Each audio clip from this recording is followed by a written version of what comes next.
یہ جو زکوٰۃ نکالتے ہیں تو اس کا مسئلہ بہت سے بھائیوں کو پتہ نہیں ہے کہ زکوٰۃ کن لوگوں پر فرض ہے اور کس طرح سے نکالی جائے گی، تو اس کی بھی وضاحت کر دیجئے تاکہ سارے مسلمان بھائیوں تک یہ پہنچ سکے اور وہ جان سکیں۔ بہت سے ابھی میرے پاس بہت ہی اہم کئی کالیں آئی تھیں جن میں ان کو زکوٰۃ کے بارے میں پتہ ہی نہیں ہے کہ زکوٰۃ کن لوگوں پر فرض ہے، ہم پر فرض ہے یا نہیں ہے، تو وہ زکوٰۃ نکالتے ہی نہیں ہیں۔ اور یہ ضروری ہے، جو صاحب مال ہے تو صاحب نصاب ہے تو اس کو زکوٰۃ نکالنا فرض ہے، لیکن اس کا طریقہ کیا ہے اور کن لوگوں پر فرض ہے؟ جی ماشاءاللہ، زکوٰۃ اللہ تبارک و تعالیٰ نے صاحب نصاب پر فرض کی ہے۔ صاحب نصاب یعنی جس کے پاس 7.5 تولہ سونا یا 52.5 تولہ چاندی کا وہ مالک ہے، یا اتنی قیمت کا اگر وہ مالک ہے، یا اس کے پاس اتنا مال تجارت ہے، تو اس پر جو ہے وہ زکوٰۃ فرض ہوتی ہے۔ اس کو چاہیے کہ وہ اپنے مال کا مکمل حساب لگائے اور پھر اس میں سے 40واں حصہ اللہ تبارک و تعالیٰ کی راہ میں نکالے، یعنی صاحب جو استطاعت لوگ ہیں، جو مستحق ہیں زکوٰۃ کے، ان لوگوں تک وہ مال پہنچ جائے۔ اللہ تبارک و تعالیٰ نے قرآن مقدس میں بھی حکم دیا ہے، اقیم الصلاۃ وآتوا الزکاۃ، یعنی نماز قائم کرو اور زکوٰۃ دو۔ بے شک تو زکوٰۃ جو ہے وہ ہم پر فرض ہے، یعنی صاحب نصاب پر فرض ہے، تو اس کو چاہیے کہ وہ سال میں ایک مرتبہ ضرور اپنے مال کا حساب لگا کر 40واں حصہ اس میں سے وہ اللہ کی راہ میں خرچ کرے، یعنی صاحب نصاب جو ہیں وہ جو بھی مستحق لوگ ہیں ان تک اس مال کو ضرور پہنچائے۔ تو زکوٰۃ مثال کے طور پر ہمیں 100 روپے میں سے 2.5 روپے نکالنے ہوتے ہیں، جی اور 1000 روپے میں سے 25 روپے۔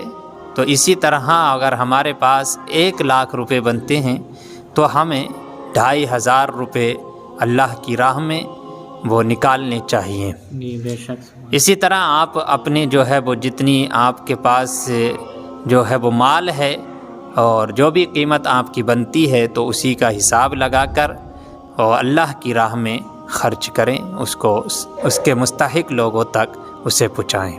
جی ماشاءاللہ، تو یہ اہم سوال تھے جو کہ بہت ضروری ہیں ہر شخص تک، ہر مسلمان کو جاننا۔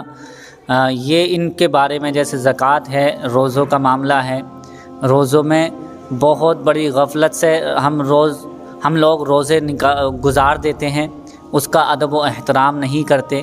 اور ایک یہ بھی بہت زیادہ عام ہو گیا ہے مسلمانوں میں کہ کھلے میں روزہ روزے داروں کے سامنے وہ کھل کر کھاتے پیتے ہیں، روزہ نہیں رکھتے، تو ان کے لیے کیا حکم ہے شریعت نے؟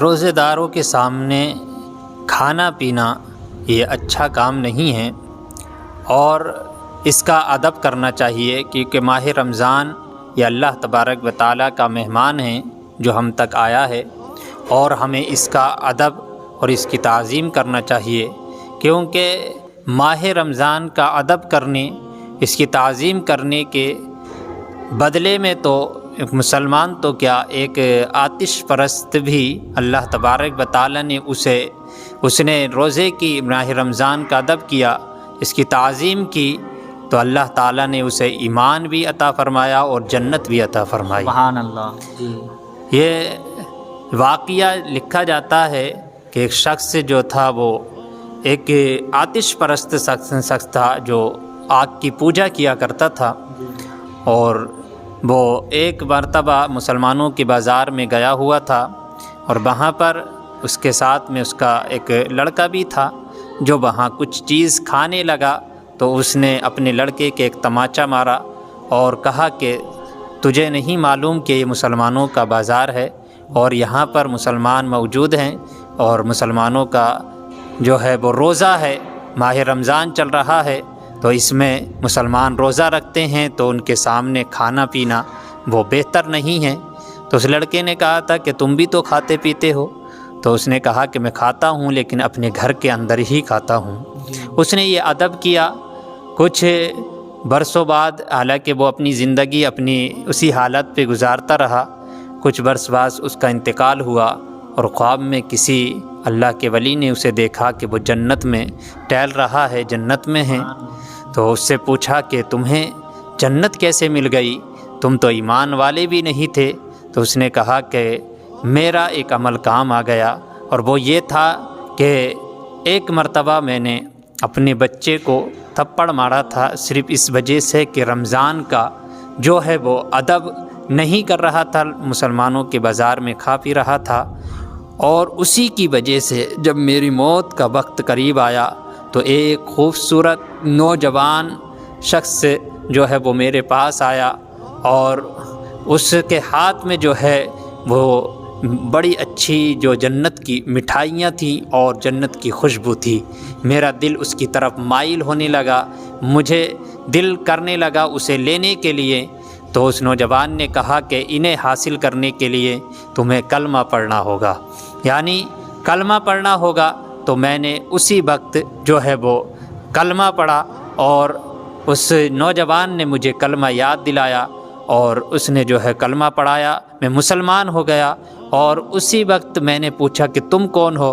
تو اس نے کہا کہ میں ماہ رمضان ہوں، یعنی میں جو ہے اللہ تعالیٰ کی طرف سے مہمان جو آیا تھا، تو نے ادب کیا تھا، آج جب تو اس دنیا سے جا رہا ہے تو میں نے اللہ تبارک و تعالیٰ نے مجھے تیرے پاس بھیجا ہے تاکہ تجھے ایمان ملے اور تجھے جو ہے وہ جنت کی نعمتیں حاصل ہو جائیں۔ تو اس نے کلمہ پڑھا اور وہ اس دنیا سے گیا، تو جو ہے وہ ایمان کی حالت میں اس دنیا سے گیا، اور جو ایمان کی حالت میں دنیا سے جاتا ہے تو اللہ تبارک و تعالیٰ اسے جنت میں ہی مقام عطا فرماتا ہے۔ تو ماہ رمضان کا خوب ہمیں ادب و احترام کرنا چاہیے، کسی کے سامنے کھانے پینے سے بچنا چاہیے، اور کوشش کیجئے کہ مکمل جو ہے وہ روزے رکھیں۔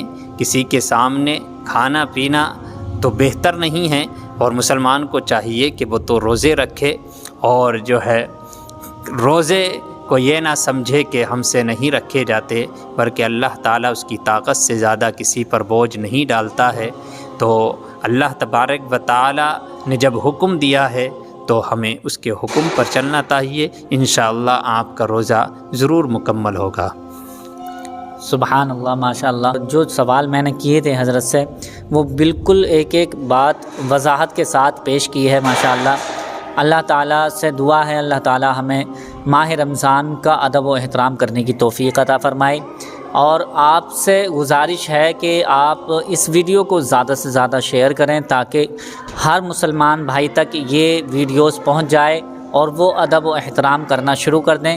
ہو سکتا ہے کہ آپ اگر کسی کو یہ ویڈیو شیئر کرتے ہیں اور وہ اس بات پر، ان باتوں پر عمل کرتا ہے، تو ہو سکتا ہے اللہ تعالیٰ آپ کی بخشش کا ذریعہ بنا دیں۔ تو یہ ویڈیو ثواب کی نیت سے زیادہ شیئر کریں۔